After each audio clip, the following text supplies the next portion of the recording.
La entrevistada de hoy es una escritora, dramaturga y poeta argentina, especializada en literatura infantil y juvenil, pero ha escrito también obras de teatro, es profesora en letras, egresada de la Universidad de Buenos Aires, dirigió colecciones de literatura infantil y juvenil en varias editoriales y fundó en 2002 Ediciones Abran Cancha. Para muchos, entre los cuales me incluyo, es una de las escritoras contemporáneas más importantes que hoy tiene nuestro país. Con nosotros, Adela Bach. Bienvenida, Adela. Hola, muchas gracias. Bienvenido a mi casa, Julián. Bueno, muchas gracias. Gracias por Bienvenidos a mi vida. Muchísimas gracias por estar en el programa. Como yo te decía, fuera del aire, estuvimos conversando estos días. Para mí es un placer poder conversar con vos, sobre todo porque, mira, lo voy a mostrar ahora. No solo mis hijos son y yo fanáticos tuyos, tenemos, miren, y Adela tiene infinidad de libros, pero acá hay muchos de los tuyos. Nos hemos reído, hemos compartido tardes y noches leyendo tu vasta literatura, así que poder conversar acerca de esto para mí es un placer. Cuánto me alegro. Gracias, Adela. Te voy a preguntar, ¿qué fue, vamos un poquito a tus primeros recuerdos, ¿qué fue lo primero que escribiste cuando eras niña? ¿Escribiste poemas de amor como suele pasar con... Yo cuando escribía poesía empecé escribiendo poemas de amor. ¿Cómo fue lo tuyo? Exactamente, yo empecé escribiendo poemas de amor. Yo me había enamorado muy fuerte de un compañero de colegio a los 7 años y escribí montones de poesías. Después también empecé a escribir a mis padres poemas de amor, porque el amor tiene muchos aspectos, ¿no? Y empecé a escribir poemas medio filosóficos, que yo digo ahora, pero ¿cómo es que yo escribía eso a los 9, 10 años? Poemas en que me preguntaba acerca del sentido de la vida, cosas así. Y por ahí tengo un librito, que lo tendría que haber tenido a mano, pero por ahí después lo busco. Dale. Un librito que mi papá consiguió, que un paciente de él, mi papá era médico, un paciente de él que tenía una imprenta, pero de esas imprentas que hacían almanaques y esas cosas, sacó una edición, como 500 ejemplares de ese librito de mis poemas. Cuando yo tenía 12 años, poemas escritos entre los 7 y los 11. Acá está, mira. ¿Lo ves? ¿Ah, lo tenés? Uy, qué bueno. Sí, mirá. Acá está. 12 poesías de Adela. Tenés, a ver, léenos alguna. ¿Eh? Sí. ¿Podés leernos alguna? A ver, Fíjate el año. Pará, no lo veo el año, no lo veo. No se ve en la cámara, yo no lo veo. ¿Qué año es? Ahora 1958. Mirá vos. Yo tenía 11 años.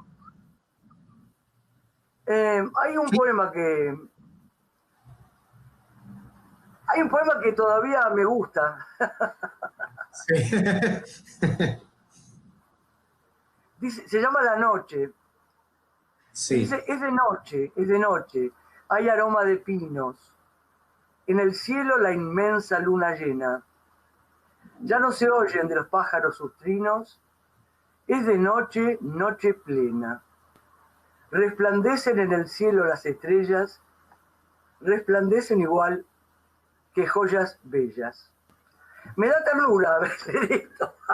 Me da ternura de esa nena. ¿Qué querés? No, pero mirá vos como ya estaba buscando el recurso, aparte no solo que es profundo ya para 12 años y para esa época, sino que además el recurso del ritmo. Tenía 10 cuando lo escribí. 10 años, ¿verdad? Oh, qué maravilloso. Qué bueno que los pudiste rescatar, ¿eh? Sí. Porque eso es difícil, ¿no? De cosas de la infancia que uno por ahí las pierde, pero mirá qué bárbaro. ¿Y cómo fue? Esta también es una... Bueno, justo te voy a hacer una pregunta que hicieron algunos seguidores que también nos hicieron preguntas. ¿Cómo fue que empezaste, si es que empezaste, bueno, obviamente que sí, a escribir literatura infantil y juvenil? ¿Cómo fue esa decisión de escribir literatura más especializada en el público infantil o juvenil? No fue una decisión consciente voluntaria, de pronto me encontré que estaba escribiendo eso. No es que yo dije, a ver, ¿a qué me dedico? Sino que de repente me pasó, casi sin que yo me diera cuenta cómo era que pasaba. Como pasan muchas cosas importantes en la vida, ¿no? Un día me encontré que estaba escribiendo algo y yo no tenía dudas de que eso era para compartir con chicos. ¿Sí? Y ahí ya tomaste. Sí, no sé, fue así. Después muchas veces, también sobre todo por preguntas que me han hecho, yo traté de reconstruir por qué para chicos, por qué. Bueno, puedo dibujar algunas respuestas, pero nunca sé si son verdaderas o si son nada más que un invento de mi mente para tratar de explicar esto que yo misma no puedo explicar. No sé. Claro, sí. Y bueno, los procesos creativos, la escritura también, ¿no? Cuando uno escribe algo, ese proceso de espontaneidad, de creación, a veces uno no sabe qué camino va a tomar. Es una gran verdad. Vos me dijiste que sos poeta, así que vos debés conocer bien eso, ¿no? Sí, porque pasa. Bueno, a mí me pasó también que yo empecé escribiendo el recurso estilístico de la rima en el primer libro de poesía, pero después me abrí de eso y tampoco sé por qué me abrí. Pero bueno, son esas búsquedas que uno no sabe por dónde terminan, ¿no? Lo que vos. Exactamente. Vos me explicás. Ahora, tampoco. Yo nunca me propuse escribir con rima, pero siempre viene así, ¿viste? Silvia. Ahora, cuando vos una vez dijiste que las palabras son opacas cuando se las restringen, ¿no? ¿Qué palabras encontrás opacas? ¿O solo la restricción se vuelven opacas? No, con la restricción todas se vuelven opacas, pero hay muchas palabras que ya de por sí son opacas. Por ejemplo, te digo, la primera que me viene a la cabeza es cállate. Sí. Censura. Todas las que restringen la libertad, ¿no? Y en general sí, pero también son opacas las palabras que están muy gastadas por el uso y que ya van perdiendo su significado, que a lo mejor en un comienzo podían tener un brillo, pero cuando se las empieza a usar mucho y de cualquier manera, ya pierden un vínculo con el significado que tenían. Son palabras que muchas veces se dicen por decir, y esas palabras se vuelven opacas. Te quiero puede ser algo maravilloso y puede brillar, pero te quiero también puede ser opaco, si se dice por obligación, digamos. ¿Sí? Y amor puede ser una palabra maravillosa, pero a veces se dice en un contexto donde todo está edulcorado artificialmente y es muy opaco, ¿no? También depende del contexto, de la circunstancia.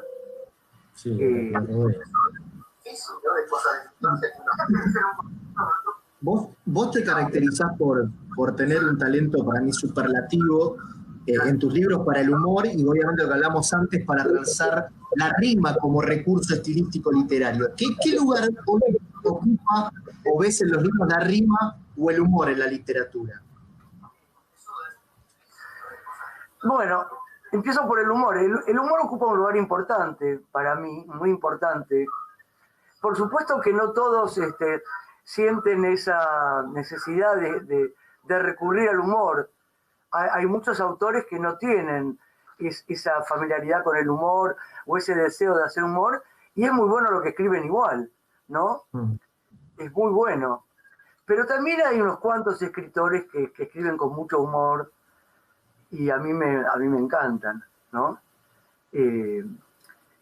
Siempre hay una proporción de escritores que escriben con humor, si bien no todos.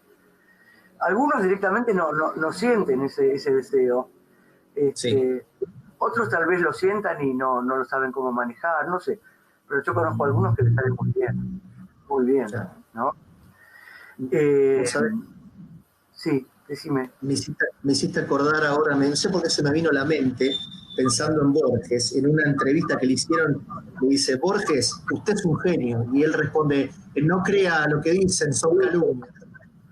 Tal cual. Eso es muy cierto. Y en general, en todos los elogios desmedidos,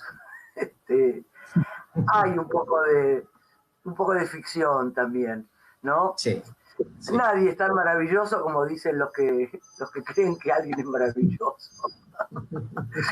Sí, siempre. No, yo creo eso. Y bueno, el viejo Borges sabía de eso y nunca dejó de tener su humildad. Nunca. Que creo que eso también lo hacía más valioso, ¿no? Sí, exactamente. Nunca fue un soberbio ni nada por el estilo. Al contrario. Yo lo tuve como profesor en la facultad. Qué maravilla. Sí, fue una maravilla. Daba literatura inglesa. Y era una maravilla realmente. Las clases de él eran muy lindas, muy lindas. ¿Qué recordás como profesor? Bueno, él ya era grande cuando daba clases, cuando yo lo tuve como profesor. Las clases eran de 2 horas, pero él decía que él iba a dar 1 hora y media nada más, porque no podía más. Y daba 1 hora y media sin interrupción. Eran clases magistrales. Él hablaba, era como una conferencia. No había mucha interacción. Claro. No había mucha interacción con él, creo que no. Estaba muy grande, ya no había lugar para eso. Pero él le enseñaba literatura inglesa donde él hablaba de otros libros como algo personal. Se notaba que él cada libro que hablaba lo había vivido, lo tenía en sí, lo tenía incorporado. Lo llevaba con él. Y era muy lindo. Yo disfrutaba mucho. Qué lindo. Disfrutaba mucho esas clases. Me imagino. También era difícil la interacción, él ya no veía nada. Claro. Y uno lo tenía, todos lo teníamos en un pedestal, entonces tampoco nadie se animaba a preguntarle. No, también era una época donde por ahí la educación, en su mayoría, no todos los profesores, pero eran más de dar esas clases magistrales de cada profesor daba una conferencia y no había tanta interacción. Eso es por ahí más de una época más adelante, ¿no? Que el alumno tenía también la palabra y podía interactuar. Tal cual. A veces te dejaban un espacio al final para preguntas, pero digamos que la clase la daba el profesor y chau, ¿viste? Listo. Sí. Bien verticalista, pero bueno, era una enciclopedia, muchos profesores también. Exactamente. ¿Cómo ves, Adela, hoy a la valorización de la niñez, sobre todo en la Argentina? ¿La estamos subestimando? ¿La seguimos subestimando? Yo creo que la Argentina en general, en ese sentido, es un país bastante adelantado, ¿no? Por lo que yo he podido apreciar, tampoco he viajado tanto por el mundo y casi todos mis viajes han sido relacionados con el trabajo. Pero bueno, estuve en muchos países de América Latina y estuve en España y en Alemania, relacionado con el trabajo siempre, ¿no? Y me parece que acá tenemos un respeto bastante mayor que en otros lugares por los chicos y por su capacidad. Sin embargo, en general, todavía deja mucho que desear. Si bien creo que la Argentina es uno de los países del mundo, si no es el país del mundo, que tiene más teatro para niños, por ejemplo. Que siempre hay más obras para niños en cartel. Más que en Nueva York, más que en París, más que en cualquier otro lugar, ¿no? Creo que la Argentina tiene la mayor densidad del mundo en espectáculos para niños y en cantidad de psicoanalistas también. Eso también, sí. Pero acá pero creo que todavía nos falta. Creo que todavía el ser humano en general, y en Argentina no podemos estar afuera de eso, aunque creo que estamos un poco más adelantados, hay una subestimación muy grande por los chicos y por su capacidad, ¿no? Sí. ¿Qué me decías? Perdóname, creo que te interrumpí. No, te quería escuchar atentamente, pero justo que vos decías esto también una vez, un antropólogo francés, Christian Bromberger, que estudia es un director de la Universidad de París, me decía, ustedes no se dan cuenta de la cantidad de espectáculos gratuitos que tienen, que no los tiene París, no lo tiene Nueva York. Y yo la verdad me asombraba, digo, bueno, es difícil a veces, ¿no? Porque uno, esa mirada que tiene cuando uno viaja se transforma en viajero o en turista o en la categoría que le quieras agregar. Por ahí puede ver esas cosas de otro lugar, pero a veces naturalizar esa mirada propia es difícil. Es muy difícil en el propio lugar darse cuenta de eso. Pero bueno, yo tengo muchos amigos de otros países que han venido a la Argentina, a Buenos Aires, no solamente de otros países de América Latina. En esos casos se acentúa mucho esta reacción. Pero también en Estados Unidos, también en Europa, y también se asombran de la cantidad de espectáculos gratuitos que hay acá, de todo tipo, ¿no? Musicales, teatrales, de todo. Y yo diría que no solamente en Buenos Aires, yo diría que también en lugares como Rosario, como Córdoba, y seguramente por falta de conocimiento no menciono más, pero me parece que en muchos lugares de la Argentina existe eso. Y eso es algo que yo valoro muchísimo, ¿no? Valoro muchísimo. Sí, sí, la verdad que sí. El tema de la cultura siempre nos ha caracterizado, más allá de épocas y épocas de producción cultural. Creo que eso es una gran fuerte que tenemos. Adela, me quiero meter en varios géneros, pero quiero contarte qué representa la poesía para vos. Así sencillito. Sí. Siempre. Y te digo que la poesía para mí es como el género literario que a veces no tiene unos bordes tan claros y se puede confundir con otros géneros también para bien, ¿no? Pero para mí la poesía es sublime. Es como el género literario excelso. Y de los más difíciles para mí. Yo tengo un libro de poesías para adultos que saqué hace relativamente poco, uno solo, y algunos libros de poesía que he pensado que pueden ser leídos por todo público, incluidos los niños. Uh-huh. Porque es muy fácil caer, a mí me resulta muy fácil caer en tonterías con la poesía también. Hay algo que se vuelve muy, muy tentador, que se vuelve muy fácil y es una trampa, ¿no?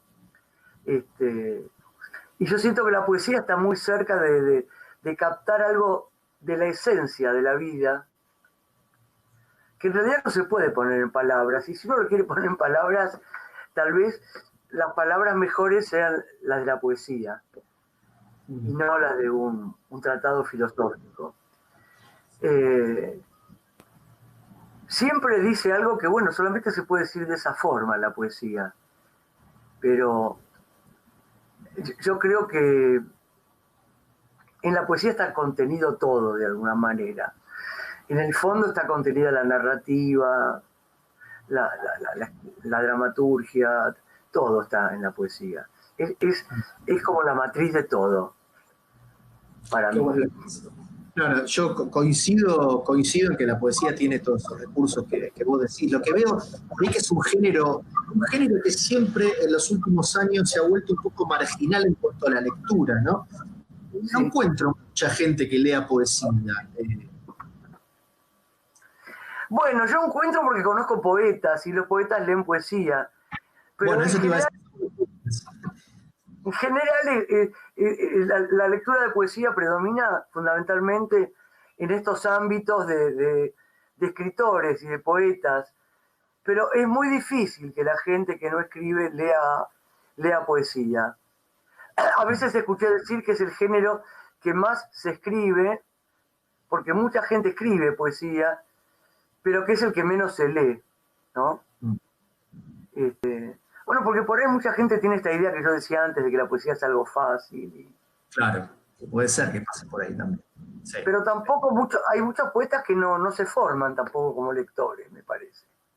No sé. Sí, puede pasar, sí, eso también he conocido, que falta por esa... Bueno, pero también poder caer en esa trampa, ¿no? Yo me acuerdo de Joaquín Januzzi, el esposo de Libertad de Mitrópolis, un gran poeta argentino, y Joaquín tenía una profundidad impresionante. Sí, era un grande realmente, era un grande. Era un grande, y vos decís, bueno, pero y uno quisiera a veces decir, pero ¿por qué no lo lee más gente? Porque lo que te hace pensar este tipo es impresionante, y sin embargo, bueno, claro, termina en un círculo casi, te diría, por eso digo, un círculo elitista, que es el círculo entre poetas. ¿Por qué no puede llegar más a lo popular? No sé, no lo sé, por eso me lo pregunto. No sé, supongo que a mucha gente le resulta difícil esa lectura. No, yo tampoco lo entiendo muy bien. Es lo mismo que si me preguntás por qué en lugar de leer a Liliana Bodoc o a Emma Wolf, mucha gente le da a leer a los chicos, no voy a nombrar, pero tonterías, estupideces, cosas vacías, cosas que son plagios de plagios de plagios. Se venden más que lo que yo considero que es bueno. A la hora de vender se vende mucho más. Y sin embargo, yo no entiendo tampoco, qué sé yo. Bueno, ¿no te pasa también? A mí me pasa, pero es una cuestión, pero yo sí lo nombro, me pasa con Naroski. No le quito mérito, pero Naroski nadie lee a Antonio Portia, que tiene aforismos muchísimo más profundos que Naroski, por ejemplo. Bueno, pero bueno, tienen un talento para captar también a la gente, porque si no, no se explica. ¿Qué sé yo? Yo me acuerdo una vez, mi hermano, que también es poeta. Sí. Psicoanalista y poeta. ¡Qué combinación! ¿Viste? ¡Qué combinación! Una vez él iba mucho a la feria del libro cuando había algunos autores que le interesaban. Y una vez volvió muy desanimado de la feria del libro, porque lo fue a ver a Bioy Casares para que le firmara un libro y conversar un poco con él. Y dice que no había casi gente para ver a Bioy Casares. Y que al lado había un stand donde estaba Ludovica Esquirru con su horóscopo chino, y que tenía una cola larguísima, larguísima. Y mi hermano, claro, estaba muy descorazonado con eso. Por Dios, Bioy Casares. No, bueno, pero esas cosas pasan. No sé, yo no lo puedo terminar de explicar. Me puedo dar algunas ideas de por qué pasa eso. No sé, es más fácil. Supongo que sí. Leer a Ludovico Casares, sí, tal cual, Adela. Adela, ¿qué mundos imaginables abre? Sin desmerecer a Ludovica Esquirru. No, tal cual, sin desmerecer, no, porque siempre algo pero también. Pero no es literatura lo que hace, digamos, no es literatura. Bueno. Sí, es otra cosa. Me ibas a decir algo. No, ¿qué mundos imaginables abre la literatura? Bueno, infinitos, ¿qué te puedo decir? Todos los que uno pueda imaginar, todos los que sean imaginables y más. Y también abre la puerta a lo que no es imaginable, digamos. Porque tiene una puerta. La literatura tiene una puerta abierta permanentemente hacia lo desconocido, que mientras es desconocido es inimaginable. Y suponete que uno puede meterse por esa puerta y conocer lo que hay ahí. Hay que armarse de un poco de coraje también, ¿no? Claro, tal vez por eso muchos no lo hagan. Tal vez por eso muchos prefieran lo previsible. Claro. Pero cuando recorres algo que estaba en esa puerta desconocida y se vuelve conocido, se te aparece otra puerta que te lleva a otro desconocido. Y yo creo que eso es infinito. La literatura me parece que es tan vasta. No, las posibilidades de la literatura y las posibilidades de la literatura, sí. Sí. Yo creo que son tan vastas que la mente humana casi no las abarca. Nuestra mente todavía es muy incompleta. Es muy reducida, muy limitada nuestra mente. Y creo que la literatura siempre nos desafía a ir más allá, ¿no? Sí, que eso es lo interesante que tiene la literatura, estas puertas que decís que te van llevando a caminos que muchas veces no sabes por dónde te van a llevar, y esa es la magia que tiene también la literatura. Vos cuando escribís obras de teatro, ¿no? Que es en buena medida una forma de ponerse en el lugar del otro, ¿no? Porque escuchar a esos personajes que se comunican entre sí. ¿Crees que transitamos una época en donde es difícil escucharnos entre nosotros? Totalmente, totalmente. Muchas veces cuando interactúo con chicos, es muy frecuente que en épocas pre-pandemia, yo visitar escuelas en todo el país y a veces en otros países también, y era muy frecuente que yo conversara con mis lectores. Y respecto de muchas obras, me preguntan por qué tantos malos entendidos. Hay muchas obras que prácticamente están centradas en malos entendidos. Sí, una persona sí, dice una claro. cosa y la otra entiende otra. Otra. Todas las que están en el reglamento es el reglamento, y muchos otros libros míos. Las obras permanentemente van a eso. Y yo en general les digo que me parece que eso tiene que ver con algo que nos pasa, que es que no sabemos escucharnos. Y ahí yo lo caricaturizo y lo exagero totalmente los malos entendidos, y eso me parece que lo dota de mucha comicidad. Pero creo que es que no nos escuchamos, no sabemos escucharnos, y tal vez no tengamos ganas de escucharnos, no nos gusta escucharnos. Y siempre nos parece que lo más importante es cada uno de nosotros. Cada uno de nosotros siente en alguna medida que es el centro del mundo. Sí. Y escuchar a otro, ponerse en su lugar, darle un tiempo de mi vida para escucharlo, muchas veces es algo que no estamos dispuestos a hacer, ¿no? Entonces directamente no prestamos atención cuando otro habla. Eso me parece que es una de las peores cosas que tenemos hoy en día los seres humanos. Bueno, son muchas las peores cosas que tenemos, pero esa es una, yo creo. Y creo que como adultos también transmitimos esto a los chicos. Y no los ayudamos para nada a que ellos puedan interesarse en lo que dicen otros, ¿no? Me gustaría poder hacer una escena con vos de Colón, Agarra viaje a toda costa. Interpretarla para que los chicos sigan de esa. Yo estoy a tu disposición, Julián, lo que vos quieras. Vale, Adela, espectacular, gracias. Mirá, podríamos hacer, si a vos te parece, el primer acto del presentador y la presentadora, y la escena 2, que si vos querés hacer de Colón y yo hago de lo demás. Lo que quieras, sí. A ver, entonces, empezamos por la escena 1. Escena 1, presentador, vos la presentadora, y después seguimos con que vos sos Colón y yo soy el presentador, y los que hablan ahí, el hombre necio. ¿Dónde está el...? ¿Pasamos al hombre necio? Sí. O sea, de la escena 1, esa la vemos completa. Sí, si no tenés problemas, sí, hacemos la escena 2 también. No tengo problema. Y pasamos al hombre necio, ¿dónde? A ver, espera. La que sigue, escena 2. Ah, sí. Que aparece Colón. Mira, pensé que estaba más lejos. Bueno, dale, vamos. Bueno, dale, arranco, ¿eh? Dale. Estimado público, hoy vamos a imaginar la historia de un singular personaje, de sus búsquedas y de sus viajes. Para algunos fue un hombre intrépido y valeroso. Para otros fue solamente un ambicioso.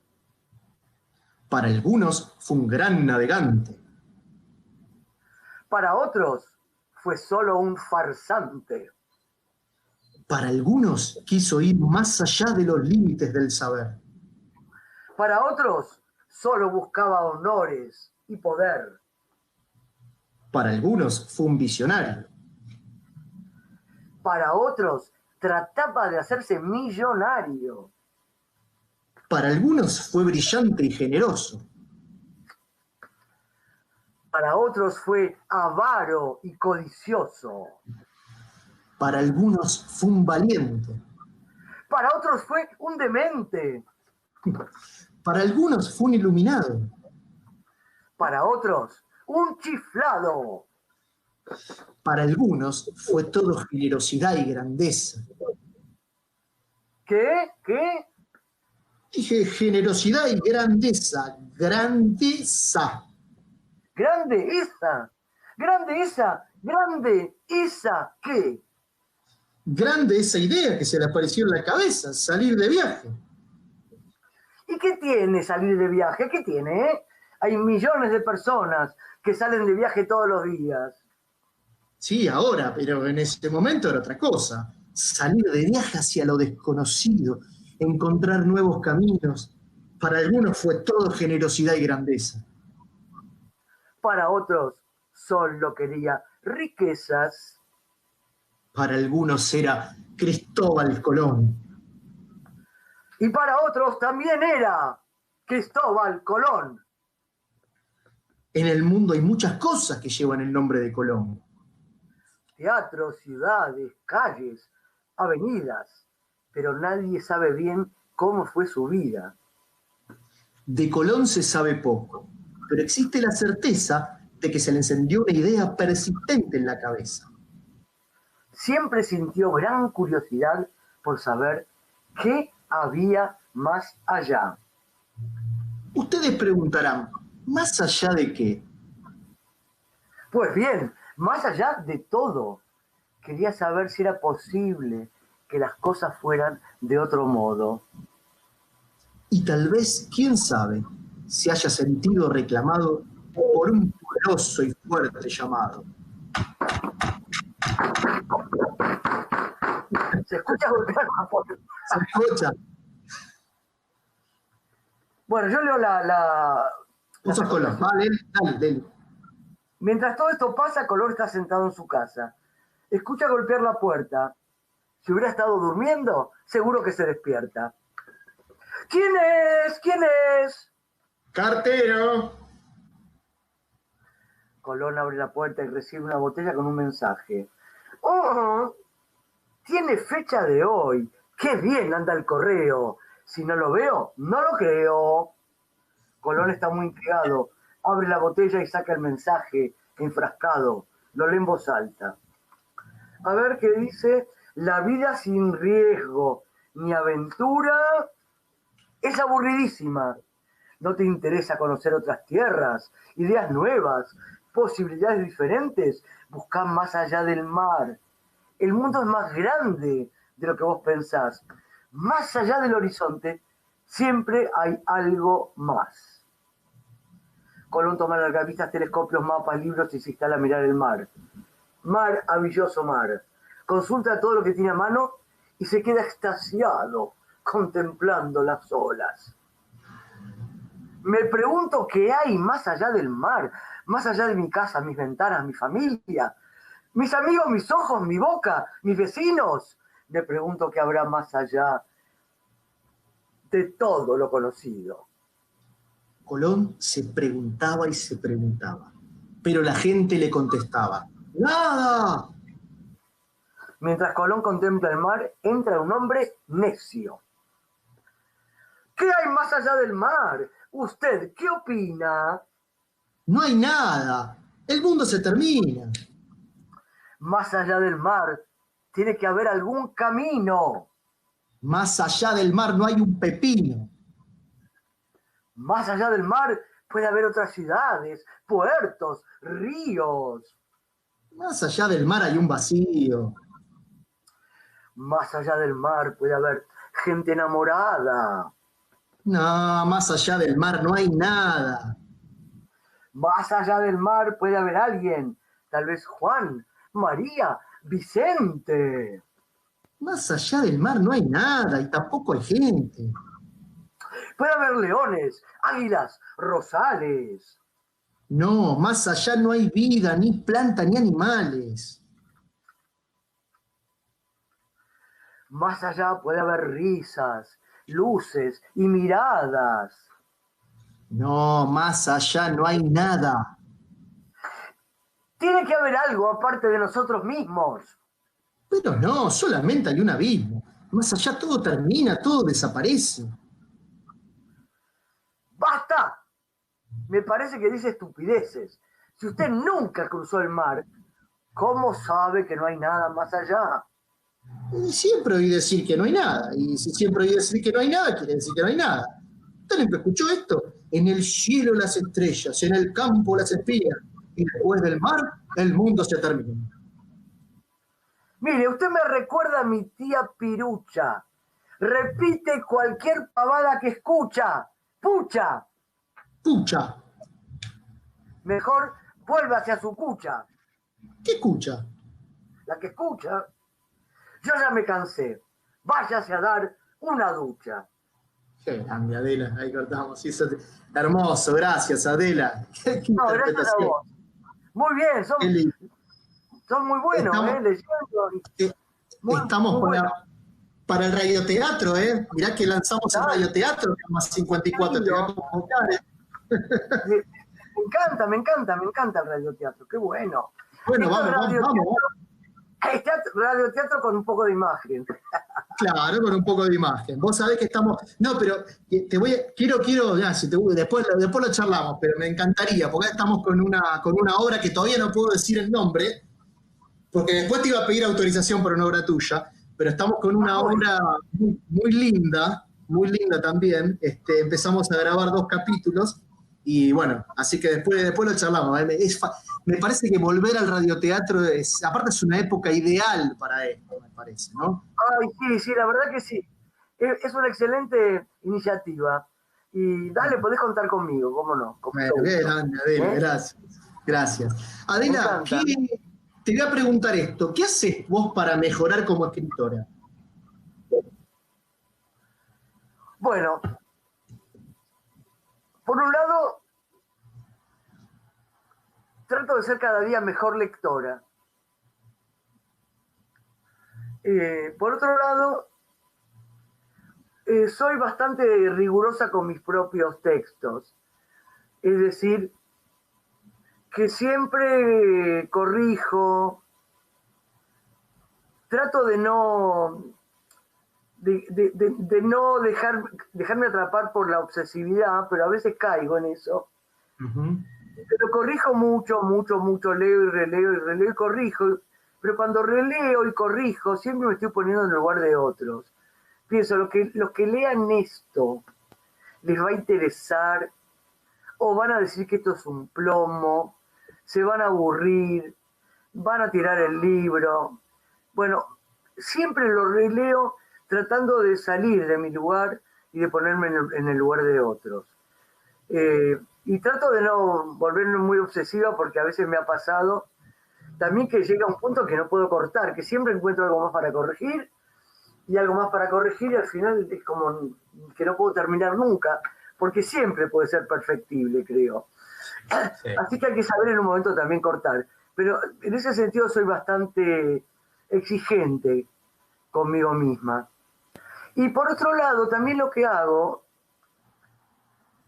siempre es que lo que escribo se lo doy a leer, antes de darlo por terminado, se lo doy a leer a otras personas, que pueden ser amigos o conocidos míos, que para mí son buenos lectores, y muchas veces también son otros escritores, ¿no? Y les pido una opinión franca, sincera. Son personas que sé que no me van a macanear, que no me van a adular, que no me van a decir, está bárbaro, qué sé yo. No me van a decir, mira, acá podés mejorarlo un poco. Acá esto te estás repitiendo respecto de lo que escribiste en otro libro. Esas cosas, ¿no? Hasta donde yo sé, creo que esas son las cosas que hago. Y en general te aviso que soy bastante lenta para escribir. Tardo bastante en escribir y dar algo por terminado. Soy bastante lenta. Bueno, pero no sé es muy interesante el consejo que das, porque yo me acuerdo, bueno, hablando de Januzzi decía que hay que llegar hasta el hueso de la palabra, ¿no? Esto de pulirla y sobre todo compartirla para tener la mirada del otro sincera. Es un proceso que, por lo menos a mí particularmente, me me sirvió muchísimo cuando uno pensaba, mirá que esto a mí me gusta como está, y sin embargo después empezás a darle vuelta y decís, bueno, de hecho, hay cosas que uno lee mismo. Yo tengo escritos que leo mi primer libro, por ejemplo, y digo, la verdad, quiero tirar a la basura, porque parece que uno dice, mirá todas estas cosas como, o volverlas a pulir, o volverlas a reescribir, ¿no? También me parece claro, que... ¿cómo se llama tu primer libro? El primer libro de poemas se llama Capurana, de Ediciones del DOC. Lo hice, era una mezcla, porque justo fue en honor a mi madre y a mi abuela. Capurana, era en honor a mi madre y a mi abuela que habían fallecido. Capurana, era porque a mi vieja yo la llamaba Mamarana y a mi abuela que era italiana le decía Capucheta. Entonces quedó Capurana, un homenaje a ellas. Qué lindo, lindo. ¿Qué me dijiste? ¿Ediciones del DOC? ¿Me dijiste? Ediciones del DOC tengo, sí, los libros que publiqué fueron todos por Ediciones del DOC, de Carlos Pereira. Sí. Bueno, ahora se dieron vuelta las cosas, se dio vuelta la taba. Ahora yo te estoy entrevistando a vos. Estás entrevistando a mí. Qué bárbaro, qué bárbaro. Adela, está bien, así no hacemos una entrevista vertical. Esto es conversaciones, no tienes una entrevista vertical. No, claro, por supuesto. ¿Cuáles fueron los libros que más dejaron huellas en vos? Más allá que deben ser muchos, pero si tenés que decir algunos libros que estos marcaron huellas. Bueno, te puede resultar raro lo que te voy a decir, pero bueno, yo te digo, cuando pienso en cómo yo me siento respecto del teatro y qué es lo que yo tengo presente cuando escribo, en general, yo te puedo decir, yo siento que que me dejó una huella enorme a mí Griselda Gámbaro, ¿sí? Sí. En su manera de escribir teatro. Yo te podría decir que vi cuando era adolescente 2 obras de ella, después vi muchas otras, pero cuando era adolescente vi El Desatino y Los Siameses, y esas obras me abrieron la cabeza y me hicieron decir, yo quiero escribir teatro. Yo quiero escribir teatro. No digo que se pueda ver una influencia que sea visible, tal vez sí, no sé, depende cómo se mire. Pero también reconozco en mí huellas de Beckett y de Ionesco.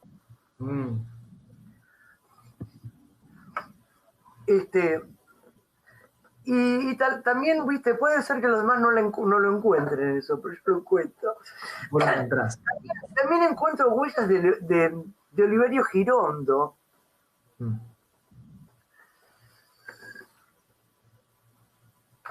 Y esos son los que me vienen a la mente ahora, ¿no? Debe haber muchos más. Porque uno es el resultado de todo lo que leyó siempre, ¿no? Exactamente. Y bueno, vos lo hablabas antes, ¿no? Esto de las puertas que te van abriendo la literatura, los libros, los autores, esas puertas que a veces las influencias, a veces se notan, a veces no, a veces sí eran inconscientes, a veces en alguna palabra, ¿no? No en un libro entero, sino en algunas palabras que atraviesan. ¿Y vos tus huellas fundamentales de dónde vienen? Yo creo en la poesía de Almafuerte y Joaquín Januzzi en un principio. Después, tantos otros como Jaime Sabines, Roberto Juarros. Son varios. Roberto Juarros es un poeta que yo realmente quiero muchísimo, que la poesía de él siempre me estremece. Es impresionante, poesía vertical es impresionante. Es impresionante, sí. Siempre me estremece y no decae eso. Sí. Bueno, viste que siempre, a mí no me gusta encasillar, porque uno decía, una poesía metafísica, con todo el valor importante que tiene esa palabra, pero no poesía es poesía, el conocimiento del ser humano, o cómo él trata al humano desde adentro, del conocimiento propio, del movimiento del cuerpo, es algo fantástico. A mí me impactó mucho. Sí, yo pienso que es bueno no ponerle así calificativos. Sí, calificativos. Viste que volvemos a Borges. Borges decía que la lectura no debe ser obligatoria porque el placer no es obligatorio, no es algo buscado. ¿Cómo pensás que el libro físicamente puede seguir ejerciendo deseo a una humanidad que está cada vez más atravesada por la tecnología? No sé, yo pienso que el deseo de leerse surge cuando uno le lee, ¿no? Esa es una de las cosas que pienso con claridad, aunque no tengo todas las respuestas. Pero yo pienso que cuando uno le lee en algo que a uno se le mete adentro y le abre puertas, eso despierta un deseo de leer. Y cuando esa lectura también va de la mano de la no obligatoriedad, cuando no se pide nada a cambio de esa lectura, no es que yo te voy a leer algo para que después me hagas un análisis de lo que leíste. Sí, intelectualizarlo completamente, tal cual. No, cuando esa lectura es como un regalo que uno hace a otro. Y cuando uno al elegir la lectura, te vuelvo a decir esto, al elegir qué voy a leer a otros, uno se pone en el lugar de ellos y piensa a ver qué les podría gustar. ¿Sí? Que no es lo mismo por ahí leer algo a un grupo de chicos de 6 años o a un grupo de personas adultas, aunque hay literatura que va para todos también, ¿no? Sí. Marta Gómez, no sé si la conoces. Creo que la escuché alguna vez. Es hermosa, la verdad que tiene una voz preciosa. Y tiene una canción que dice, ritualitos que tiene uno para vivir. Bueno, habla de los ritualitos que tiene uno para vivir. ¿Tenés algunos ritualitos o rituales para vivir? Digo, levantarte a la mañana y tomar un café con leche, no sé. ¿Hay rituales? Sí, yo tengo un ritual, por ejemplo, que es levantarme a la mañana y tomar mate. ¿No? Eso no puede faltar. No, mucho café con leche no tomo, no me gusta mucho la leche. y tampoco puedo tomar un café de vez en cuando. Soy del té, pero más que nada soy del mate. El mate y la bombilla. El mate y la bombilla. Después me gusta tener plantas cerca, por eso me llamó la atención que vos ahí tuvieras plantas. Como que para escribir es más fácil, tengo algo verde cerca, o la vista. Sí, te oxigena, ¿no? Te amplía el horizonte. Tal cual. A mí me gusta mucho, ahora no puedo ir, pero yo alquilo una casa en el Tigre hace muchos años y me gusta mucho escribir ahí, sentarme en el porche, mirar el río y escribir ahí, ¿no? Qué lindo. ¿Sobre qué río? ¿Carapachay o...? Es un arroyo en realidad, es el Rama Negra. Mirá. Es el Rama Negra que va a dar al Capitán. No, está del otro lado del Carapachay. Del otro lado. El libro de poemas para adultos que yo tengo se llama Rama Negra. Son todos poemas que tienen que ver con el río, justamente, con el agua y con ese lugar, ¿no? A ver, estoy pensando en otros rituales que puedo tener, porque seguramente estoy llena de rituales. No sé. No me acuerdo ahora. No importa. Era más que nada, pero ya el mate, el verde, el río, ya hay una trazabilidad de... Bueno, tengo otro ritual que es que todos los días, por lo general a la mañana, me tomo un momento para estar en silencio, en lo posible para silenciar mi mente, como si te dijera para silenciar mi mente y poder abrirme a escuchar otras cosas, ¿no?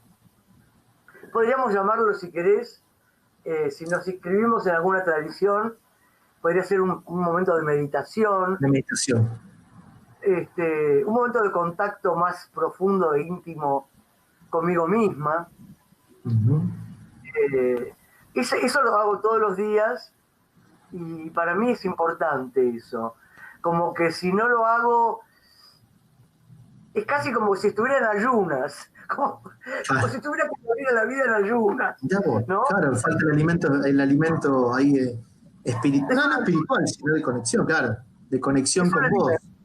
Es un alimento, lo hago hace tantos años, hace tantos años, yo creo que ya más de 40, que si me falta, me descoloca. Mirá. Es algo tan incorporado en mi vida que yo me he olvidado de nombrarlo también. Claro, que ya lo tenés como hábito. Sí. Para ir ya finalizando, y la verdad que me quedaría horas hablando con vos y espero poder tener un encuentro cara a cara y conversar fuera de las cámaras. Con mucho gusto. Este es un programa, entre todas las cosas, de geocultura, y te voy a preguntarte, ¿alguna película argentina del director Aristarián que se llamaba Un lugar en el mundo? ¿La verdad esa película? ¿Cuál es tu lugar en el mundo? ¿Que hayas estado o que sueñes estar?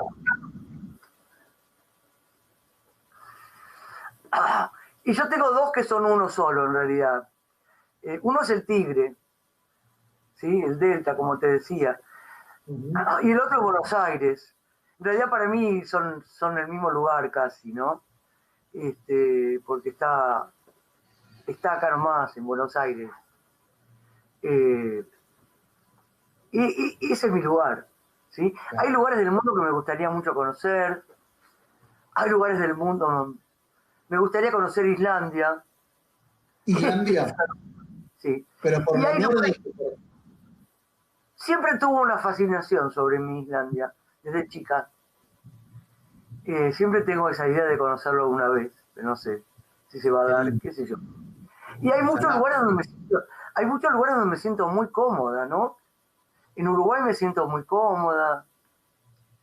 En realidad me he sentido muy cómoda en casi todos los lugares donde anduve. En España me he sentido muy cómoda. Pero soy porteña. Y el río es parte también. Sí, amo Buenos Aires, y amo su río y su delta. Qué linda, Adela. Bueno, te agradezco muchísimo. Para mí es un placer conversar con vos. Gracias por estar con nosotros en Más 54, que la gente te haya disfrutado, te haya escuchado. La verdad que siempre es linda la palabra, siempre es lindo conversar, y más con personas como vos, no solo de lo literario, sino desde el humano, Adela. Así que te agradezco muchísimo. Bueno, muchas gracias. Para mí también fue muy lindo conversar con vos. Te agradezco a vos y a Alexis, que está ahí haciendo la parte técnica. Ha sido todo ha sido muy placentero todo. Muchas gracias. Muchísimas gracias, Adela. Bueno, y a todos ustedes, gracias por estar en Conversaciones. Nos vemos la próxima semana con una nueva charla o entrevista. Hasta luego.